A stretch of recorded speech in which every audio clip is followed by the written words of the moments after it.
আন্তর্জাতিক অপরাধ ট্রাইব্যুনালে বিচারাধীন মামলায় মুক্তি চেয়ে ট্রাইব্যুনালের সামনে মানববন্ধন করেছে 2 শতাধিক আসামির পরিবার। সকালে ট্রাইব্যুনালের মূল ফটকের সামনে তারা মানববন্ধন করে। আসামিদের পরিবারের দাবি, স্থানীয় রাজনীতি সহ নানা দ্বন্দ্বের বলি তারা।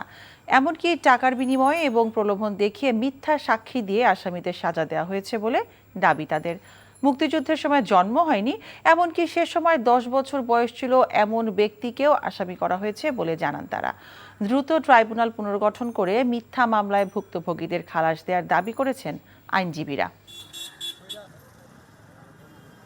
পরিবারের দাবি হলো মিথ্যা এবং হয়রানিমূলক মিথ্যা যুদ্ধাপরাধের মামলা থেকে নিঃশর্ত মুক্তি।